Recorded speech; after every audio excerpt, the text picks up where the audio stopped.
Minister, Director, Excellencies, distinguished speakers, ladies and gentlemen. My name is Ulf Sverdrup, and on behalf of the Norwegian Institute for International Affairs, NUPI, it's a great pleasure to welcome you to Bristol and our annual NUPI conference. I guess some of you had to struggle through the rain today to get here, but I'm pleased that so many of you could be here. This year, the conference is devoted to the European crisis and the new political and economic era of Europe and the EU. On this occasion, we have also published an issue of International Politik that runs a series of articles on Europe.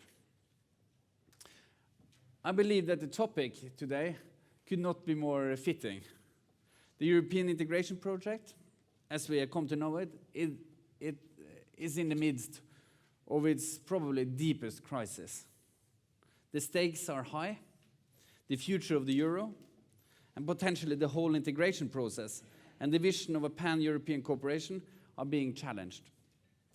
And this is taking place 20 years after the launching of the single market. Students of European integration, of course, know that the EU is always in a crisis. But this time the crisis is much more profound. The stakes are higher, the consequences larger, and the time frame for making adjustments are tighter. In addition, it's not only one crisis. There are several crises that are unfolding. It's a debt and a banking crisis. There's also a deeper structural crisis related to the lack of growth and competitiveness in the global economy. Add to this that the austerity measures and the economic slowdown have created high unemployment, and in some regions we see the unfolding of a social crisis. Moreover, in Brussels and in the capitals, we observe a crisis in decision-making. Politicians are exhausted. And in some countries, there's also a growing distrust and increased Euroscepticism among voters. So it's a rather depressing time. However, we also observe that the patterns are not equal across the board. In some countries, particularly in the northern European countries, the developments are quite good. In fact, this difference between the have and the have-nots are increasing. And this could itself create new tensions within the EU. Now, during the last few months and days, we have seen lots of steps being made in the EU to counter the developments. And without entering into the technicalities, we could say that the instruments and measures that were considered unthinkable only a short time ago are now being launched at a rapid speed. And again, as we heard last week from Barroso, we hear the talks about a federation of nation states. It's of course impossible to speculate if the measures will work and the likely outcome of the crisis, what that could be in the longer run. It could lead towards more integration, as you have seen lately, or it could lead to disintegration. Or it could be a combination, where some states are becoming more closely integrated and others are not. Of course, it's too early to tell, but it's quite certain that this crisis will have a lasting impact, and it will, some way or the other, lead Europe and the EU into a new political and economic era. And I'm pretty sure it will be a bumpy and a long road. And this is the topic of today's conference.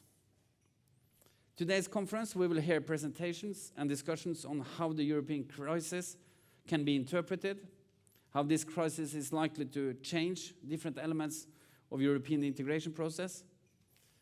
We will also hear from Director Gentilini how Europe and the EU's role in regional and global affairs will be affected. And not least, we will also discuss how Norway is impacted by the crisis. As we know, Norway's relationship to the EU is a very complex one, to say the least. On the one hand, Norway is on the outside.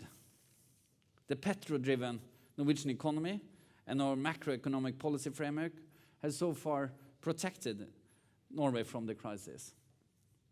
And in my eyes, Norway, during the last year, has drifted further away from Europe in terms of economy, but also in terms of mentality. Probably Støre will speculate on this. On the other hand, Norway is deeply integrated and affected by the developments in Europe and in the EU, as documented in the Outside and Inside report published in January. By the way, this is a report that generates quite a lot of interest now in the UK. We should also say that Norway is a significant investor in Europe. So it's beyond doubt that the developments in Europe will have significant implications on Norway and Norway's agreement with the EU. And we need to examine and to consider Norway's role and actions. So I will end my short introduction here and turn to our first speaker. It's a great pleasure for us to give the floor to the Norwegian Foreign Minister, Jonas Gahr Støre. He has accepted very kindly to make the opening remarks. Støre, I believe, is probably one of the longest-serving ministers of foreign affairs in Europe these days. And he has also been a key player in Norway's relationship to Europe ever since the signing of the EEA agreement 20 years ago. So we could get no better speaker to make the opening remarks at this conference. I should also note that this fall, the government will present its white paper on Norway's Europe policy. A bit of a kind of, it's like shooting on a moving target, I guess. But I look forward to hear more about it.